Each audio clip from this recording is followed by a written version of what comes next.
Bismillahirrahmanirrahim. Assalamualaikum warahmatullahi wabarakatuh.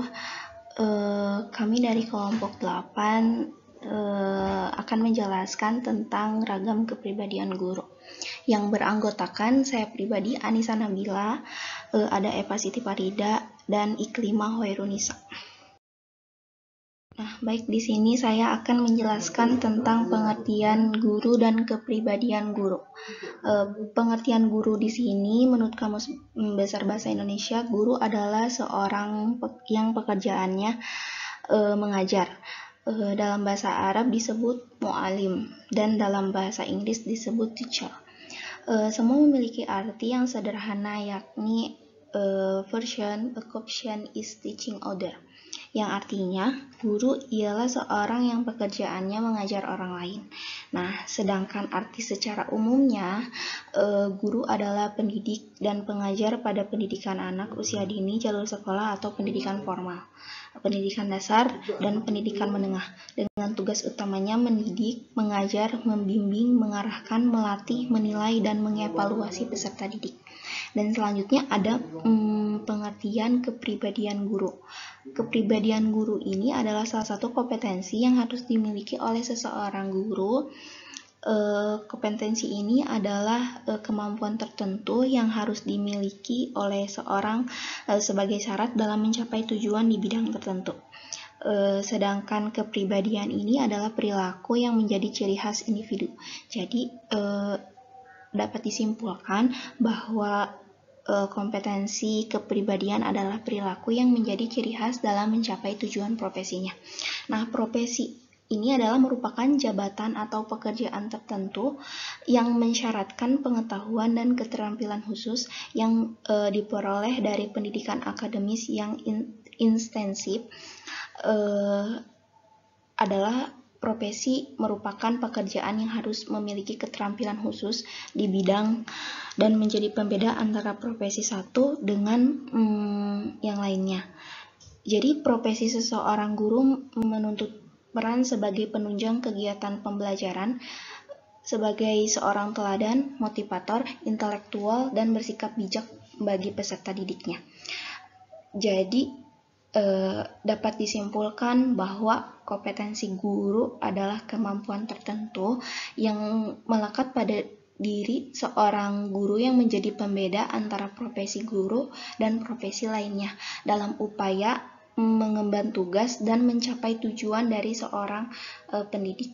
Nah, kompetensi kepribadian ini merupakan kemampuan yang mencerminkan kepribadian yang mantap, stabil, dewasa, arif, dan beribawa, serta menjadi teladan bagi peserta didik dan berakhlak mulia.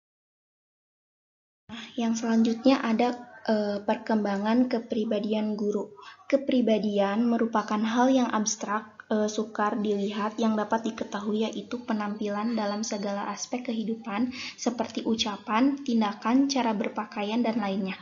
Faktor yang menentukan dalam perkembangan kepribadian itu ada 3 faktor, yaitu faktor genetik. Faktor genetik ini merupakan faktor menentukan diri fisik primer. Selain itu, kepekaan, penyesuaian diri. Yang kedua ada faktor lingkungan, seperti di sekolah, di lingkungan sekitar rumah, lingkungan sosial budaya. Hal tersebut dapat mempengaruhi terbentuknya kepribadian. Yang terakhir ada interaksi bawaan dan lingkungan.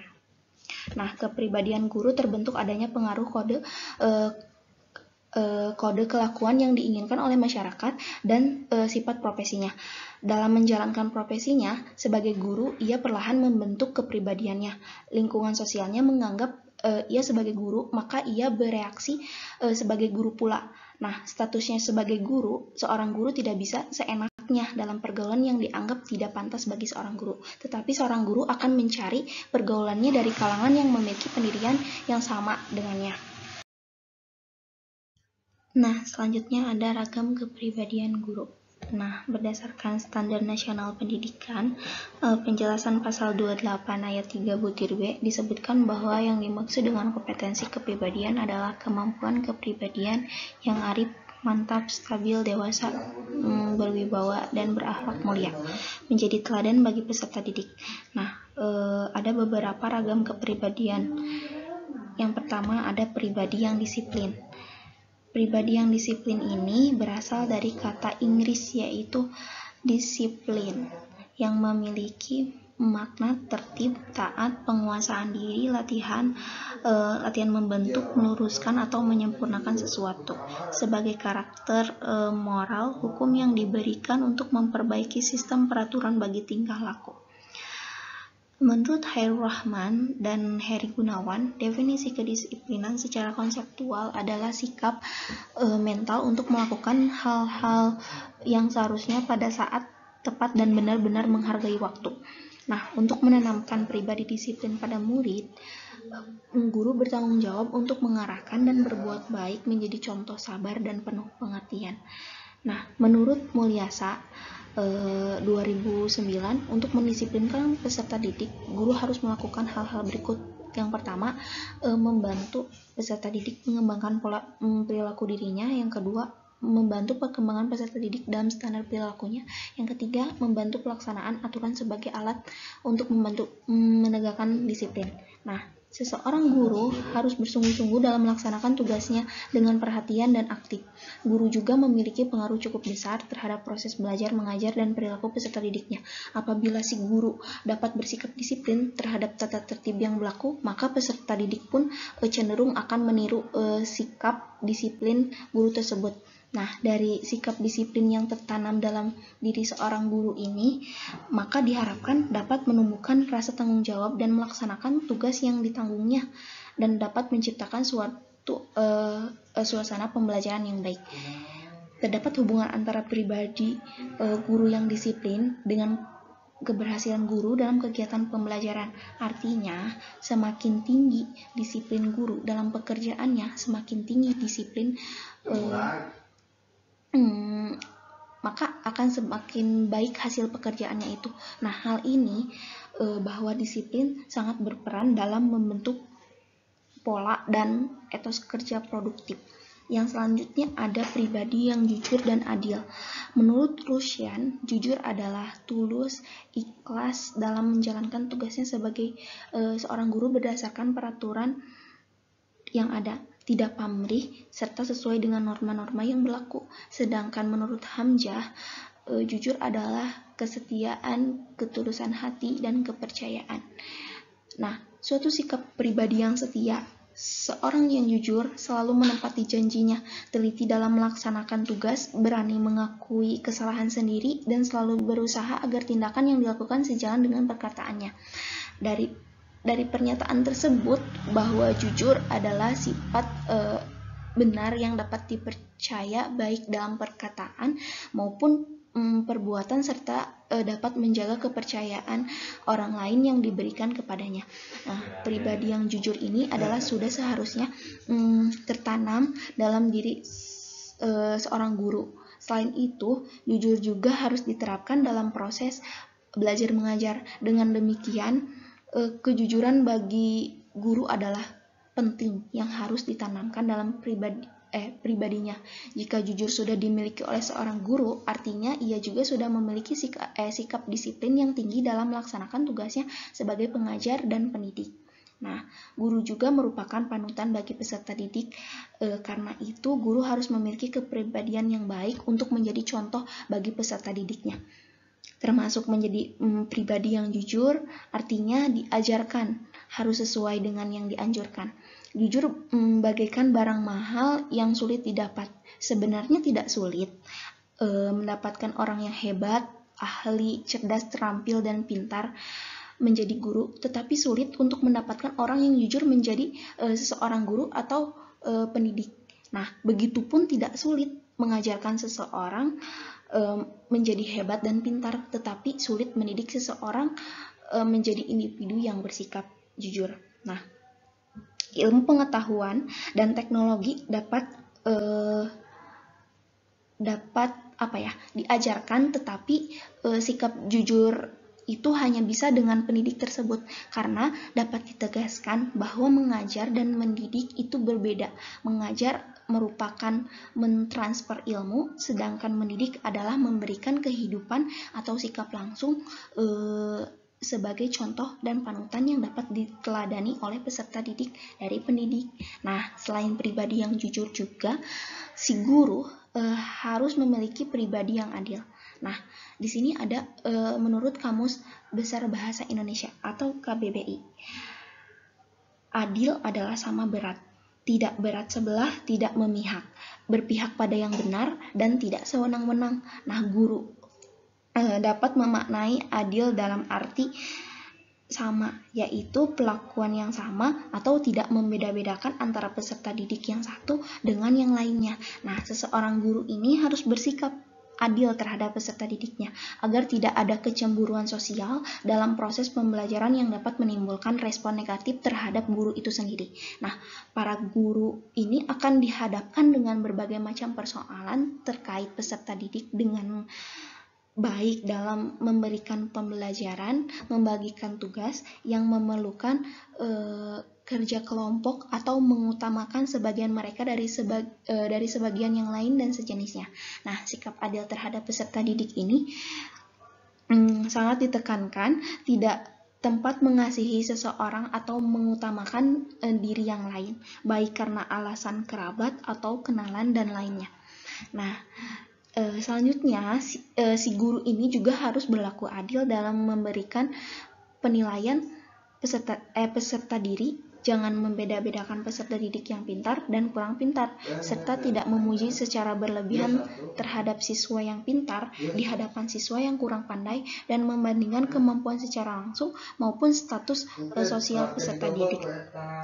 Nah, adapun bersikap adil ini merupakan sikap yang harus dimiliki oleh pribadi seorang guru serta kewajiban guru dalam proses pembelajaran dan merupakan hak peserta didik untuk memperoleh keadilan dari seorang guru.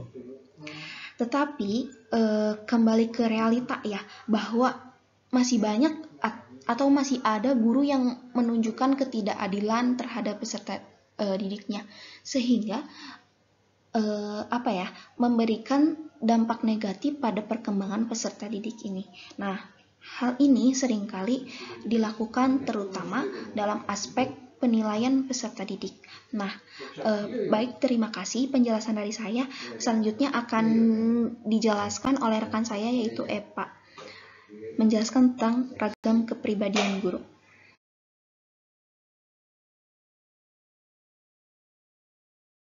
Bismillahirrahmanirrahim. Perkenalkan, saya Eva Siti Farida Zahra dengan NIM 11920700022. Di sini saya akan melanjutkan pembahasan tentang ragam kepribadian guru. Pribadi berakhlak mulia. Secara bahasa, akhlak berarti perangai, tabiat, watak, dasar kebiasaan, sopan, dan satuan agama. Menurut Imam Al-Ghazali, akhlak adalah suatu sikap yang mengakar dari lahir sebagai perbuatan yang mudah dan gampang, tanpa adanya pertimbangan. Jika sikap itu adalah perbuatan baik, maka ia disebut dengan akhlak mulia. Sedangkan menurut Khairul Rahman dan Heri Gunawan menjelaskan pengertian akhlak mulia adalah perilaku yang didasarkan pada ajaran-ajaran agama, norma-norma sosial, dan tidak bertentangan dengan adat istiadat. Nah, seorang guru diharuskan memiliki kepribadian yang berakhlak mulia, karena seorang guru merupakan panutan atau sebagai teladan bagi peserta didiknya. Salah satu tujuan pendidikan yaitu membentuk akhlak mulia pada diri peserta didik. Dan bagaimana guru dapat membentuk akhlak mulia tersebut jika gurunya sendiri tidak memiliki pribadi berakhlak mulia. Disinilah peran penting pribadi yang berakhlak mulia agar dapat membentuk akhlak mulia pada peserta didik juga. Guru yang tidak berakhlak mulia tidak mungkin dipercaya untuk menjadi seorang pendidik. Di antara akhlak mulia guru, salah satunya yaitu mencintai perannya sebagai pendidik atau guru. Lalu bersikap adil terhadap semua peserta didiknya, berlaku sabar dan tenang, berwibawa, memberikan pengaruh positif kepada lingkungannya, serta berhubungan baik dengan sesama guru atau dengan masyarakat. Pribadi teladan. Teladan berarti tingkah laku, cara berbuat dan berbicara yang akan ditiru oleh anak. Hal ini muncullah gejala identifikasi positif, yaitu penyamaan diri dengan orang yang ditiru. Keteladanan merupakan cara atau metode pendidikan yang diterapkan dengan cara memberikan contoh yang baik berupa perilaku nyata, khususnya dalam ibadah dan akhlak. Keteladanan salah satu hal penting yang harus dimiliki oleh seorang guru. Dengan keteladanan ini dapat menciptakan generasi penerus bangsa yang memiliki perilaku yang baik. Keteladanan adalah pembiasaan dalam bentuk perilaku sehari-hari seperti dalam berpakaian, dalam tutur kata yang baik, perbuatan, memuji kebaikan, datang ke sekolah tepat waktu, atau sopan santun. Hal ini tidak dapat dipungkiri bahwa peserta didik cenderung senang meniru tingkah laku gurunya. Secara psikologis, setiap pribadi seseorang akan mencari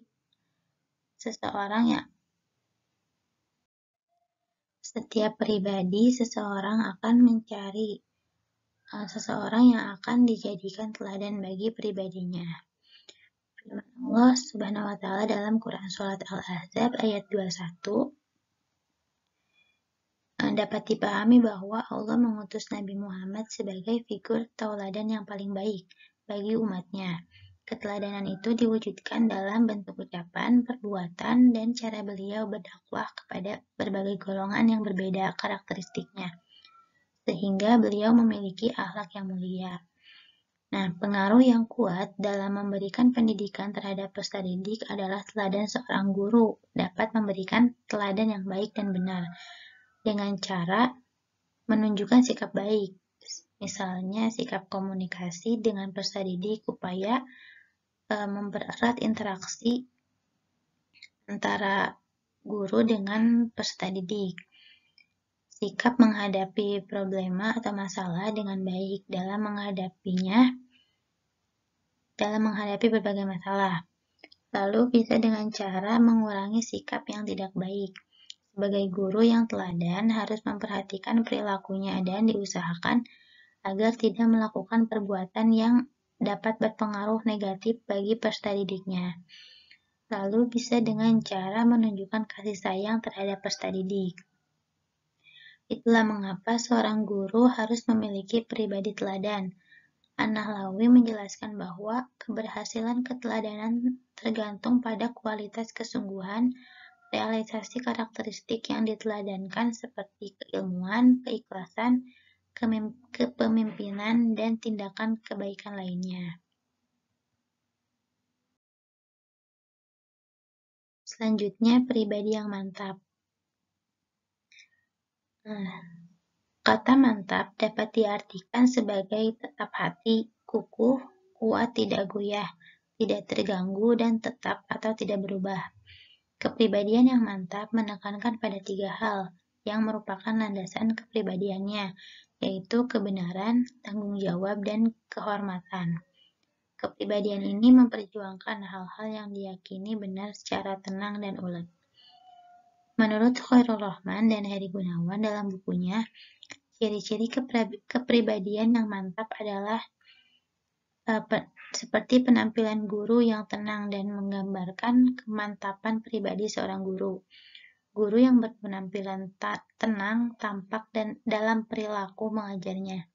Ia tidak mudah terpengaruh oleh isu, gangguan, dan situasi yang tidak menyenangkan, sehingga ia dapat mengembalikan kelas dengan baik. Seorang guru yang memiliki kepribadian mantap memiliki sifat sabar, tenang, dan teliti dalam menghadapi setiap problema atau masalah. Jika peserta didik bertanya, maka guru dapat menjawabnya dengan tenang, tidak grogi, dan tidak mencirikan sikap yang dapat merendahkan pertanyaan dari peserta didik tersebut. Pribadi yang mantap merupakan sikap seorang guru profesional yang sangat penting untuk dimiliki dalam menjalankan perannya sebagai guru. Jika seorang guru tidak memiliki pribadi yang mantap atau tidak memiliki pendirian, maka ia tidak akan tahan dalam menjalankan profesinya sebagai guru.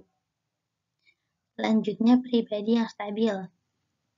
Kata stabil dapat diartikan mantap, kukuh, tetap jalannya, tetap pada pendiriannya, tidak berubah-ubah, tidak naik turun.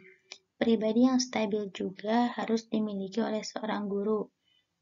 Kestabilan emosi amat diperlukan, tapi tidak semua orang dapat menahan emosi terhadap rangsangan yang menyinggung perasaan seorang guru, dan memang setiap orang memiliki temperamen yang berbeda-beda.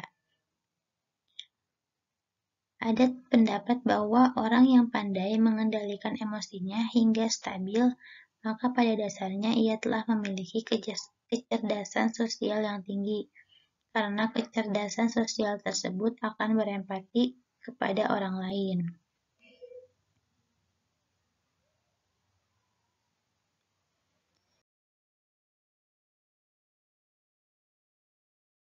Selanjutnya, pribadi yang arif dan penyabar.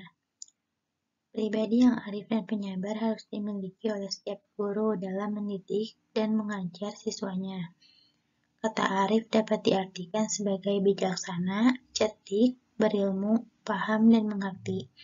Guru yang arif juga merupakan guru yang bijaksana, yang memahami dengan baik ilmunya dan menggunakan akal budinya dalam berbagai situasi, serta mampu mengendalikan diri dan emosinya dengan baik.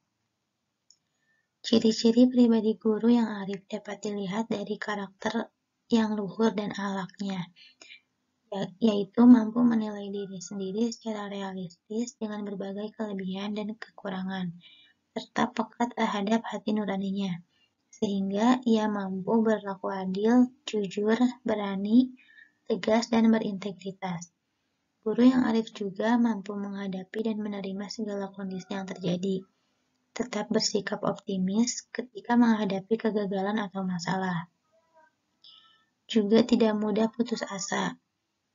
Guru yang berkepribadian arif juga memiliki sikap rendah hati dan pemaaf dalam menghadapi peserta didiknya pada proses pembelajaran. Selain pribadi yang arif juga, guru harus memiliki pribadi yang penyabar. Makna sabar dapat berarti mencegah atau menahan diri dari sifat marah, menahan diri dari keluh kesah, atau menerima semuanya dengan tabah. Sabar harus tertanam pada kepribadian seorang guru. Kesabaran itu merupakan kunci sukses untuk mencapai keberhasilan dalam pendidikan. Guru juga harus sabar dalam menghadapi peserta didik yang memang memiliki berbagai karakteristik dan tingkah laku yang berbeda. Sabar dalam mengajarkan peserta didik hingga peserta didik itu paham dengan materi yang diajarkan. Lalu sabar dalam mendidik siswa menjadi pribadi yang lebih baik. Selanjutnya, pribadi berwibawa. Menurut Henry Fayol yang dikutip Muhammad Nurdin dalam bukunya, pribadi yang berwibawa berarti hak memerintah dan kekuasaan untuk membuat kita dipatuhi dan ditaati. Ada juga orang yang mengatakan kewibawaan dengan sikap dan penampilan yang dapat menimbulkan rasa segan dan rasa hormat. Sehingga kewibawaan seperti itu, peserta didik memperoleh pengayoman dan perlindungan. Menurut Suyanto, berwibawa mengandung makna bahwa seorang guru harus memiliki perilaku yang dapat berpengaruh positif terhadap peserta didik dengan mengimplementasikan nilai-nilai tinggi, terutama dalam nilai ajaran agama. Lalu perilaku yang disegani, seorang guru yang menunjukkan integritas dan kredibilitas yang tinggi. Nah, menurut Khairul Rahman dan Heri Gunawan, untuk membangun kewibawaan seorang guru, hendaknya memperhatikan beberapa hal, seperti kesesuaian kata dengan perbuatan, menjadikan orang yang pertama melakukan, menjadikan kata sebagai ikatan, dan berpegang pada nilai hakiki. Jika seorang guru tidak memiliki sikap berwibawa, maka akan berdampak juga pada kualitas pendidikan itu. Seorang guru akan dipandang sebelah mata oleh peserta didik atau dengan guru lainnya, dan mereka bisa saja berbuat sesuka hati dan tidak mendengarkan perintah guru itu sendiri. Sekian penjelasan dari saya.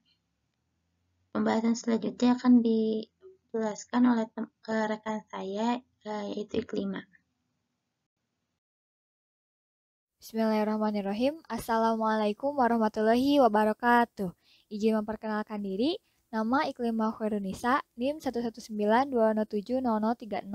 Di sini saya akan melanjutkan pembahasan tentang kepribadian guru yang selanjutnya, yaitu guru harus memiliki rasa percaya diri. Mengapa rasa percaya diri penting dimiliki oleh seorang guru?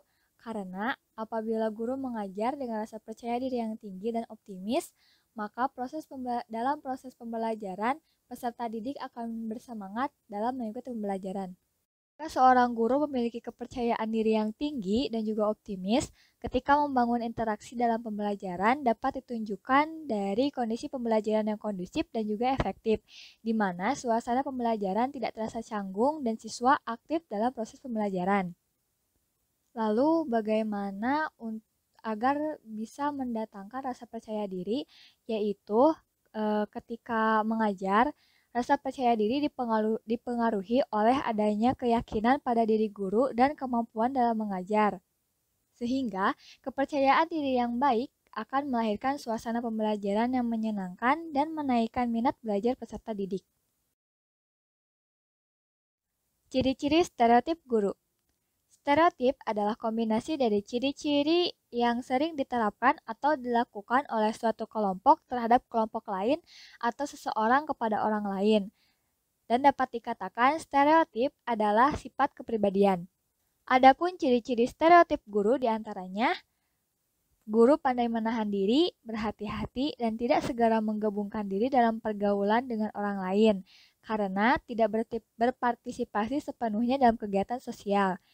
Kemudian, guru berusaha menjaga harga diri dan merasa keterikatan kelakuannya dengan norma-norma yang berkaitan dengan kedudukannya.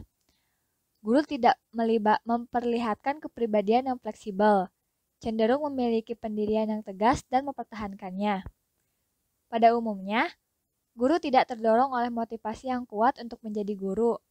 Seseorang memasuki lembaga pendidikan guru sering karena pilihan lain sudah tertutup, atau keinginan dari orang lain mungkin. Kemudian, guru cenderung bersikap konservatif, baik dalam pendiriannya maupun dalam aspek lahiriah. Kemudian, guru cenderung mengikuti pimpinan daripada memberi pimpinan. Guru menunjukkan kesediaannya dalam berbakti dan berjasa. Guru pada umumnya tidak memiliki ambisi yang kuat untuk mencapai kemajuan. Guru cenderung memandang para guru sebagai kelompok yang berbeda dari golongan pekerja lainnya. Dan yang terakhir, guru cenderung bersikap otoriter dan ingin menggurui dalam sebuah diskusi. Sebagai orang yang berpengetahuan di dalam kelas dan di luar kelas pun, ia akan memperlihatkan sikap yang sama. Ketegangan dalam profesi keguruan. Bergantung pada apa yang menjadi pencapaian seorang guru dalam profesinya.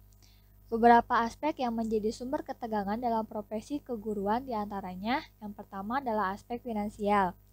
Merupakan kebutuhan pokok yang berkaitan dengan ekonomi kehidupan sehari-hari. Mengapa aspek finansial menjadi salah satu ketegangan dalam profesi keguruan? Karena gaji guru yang didapat tidak terlalu tinggi, apalagi gaji yang didapat oleh seorang guru honorer. Sehingga kondisi seperti ini menimbulkan ketegangan di kalangan guru. Yang kedua, aspek kedudukan atau status. Beberapa lingkungan sosial, setiap orang berhak untuk dapat saling menghargai dalam pandangan masyarakat di lingkungan sosialnya. Begitu pula dengan guru. Jika di suatu lingkungan, status guru dipandang sebelah mata, maka hal tersebut mengganggu stabilitas pribadi seorang guru. Lalu yang ketiga adalah aspek otoritas. Seorang guru diharapkan mengikuti dan mematuhi berbagai tuntutan dari berbagai pihak yang mungkin saja saling bertentangan sehingga menimbulkan ketegangan pada guru tersebut. Dan yang terakhir adalah aspek profesi. Tanpa melalui pendidikan keguruan, sebenarnya seseorang dapat mengajar, namun berbeda dengan profesi lainnya. seperti diadakannya Akta 4 yang dianggap sebagai pengakuan atas perlunya pendidikan khusus keguruan yang dapat mengajar, agar dapat mengajar. Mungkin sekian yang dapat kami sampaikan. Mohon maaf apabila terdapat banyak kesalahan. Terima kasih atas perhatiannya. Sekian dari kami. Assalamualaikum warahmatullahi wabarakatuh.